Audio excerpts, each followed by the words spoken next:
Hello everyone. Question says that if the pressure of a given mass of gas is reduced to half and the temperature is double simultaneously, the volume will be.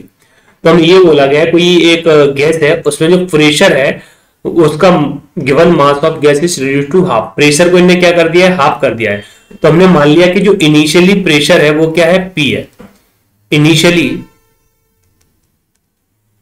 Initially जो pressure है वो कितना है, P है. इतना P है.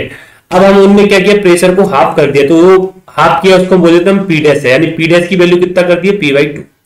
और हमने टेम्परेचर को डबल कर दिया. तो इनिशियली जो टेम्परेचर है, इनिशियली मैं टी आई लिख दे रहा हूं, इनिशियली वो कितना मान लिया हमने, टी मान लिया.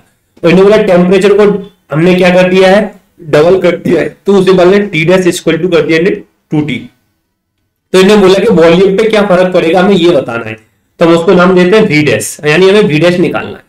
तो हम ये जानते हैं क्या जानते हैं कि ideal gas equation. Ideal gas equation क्या होता है, PV equal to N R T. Clear है. तो पहले हम वॉल्यूम निकाल लेते हैं यहां से फर्स्ट से. तो वी पीवी इक्वल टू होता है एनआरटी. ये होता है हमारे पास क्या, आइडियल गैस इक्वेशन. तो इनिशियली देखो प्रेशर हमको पी दे रखा है तो हम पी रख देते हैं. वॉल्यूम हमने इनिशियली वी मान लेते हैं, उसके लिए वी रख देते हैं. एन नंबर ऑफ मोल्स है, आर गैस कांस्टेंट है, और इनिशियली टेम्परेचर भी हमने क्या मान रखा है, टी मान रखा है, इसलिए टी रख देते हैं. तो ये होगी हमारे पास इक्वेशन नंबर फर्स्ट. अब ऐसे ही हम सेकंड कंडीशन के लिए मानते हैं, पीवी इक्वल टू एनआरटी लगाते हैं. तो सेकंड कंडीशन के लिए जो पी है उसकी वैल्यू कितनी हो जाएगी. अच्छा, तो उसे हम फॉर्मूला बना लेंगे, P dash V dash equal to NR T dash. Clear है. अब देखो पी डैश की जगह मैं क्या लिख सकता हूं, पी अपॉन 2. तो यहां में रख दिया पी बाई 2. वी डैश तो मेरे को कैलकुलेट करना है, equal to N R. T dash की जगह मैं क्या रख सकता हूं, 2t. तो यहां रख दिया 2t. तो P V dash equal to मेरे पास क्या हो जाएगा, एन आर. ये 2 इधर मल्टीप्लाई में जाएगा तो ये हो जाएगा आपका 4. मैं 4 आगे लिख दे रहा हूं, और टी.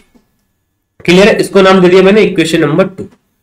क्लियर है. अब हमें तो भाई वी डैश निकालना है, तो मैं इक्वेशन नंबर 2 को डिवाइड कर दो इक्वेशन नंबर फर्स्ट से. तो इक्वेशन नंबर 2 क्या है, P V dash equal to 4 NRT divide by, यहां क्या आएगा, पी बाई वी आएगा, इक्वल टू इसके अपॉन में क्या आएगा, एन आर टी.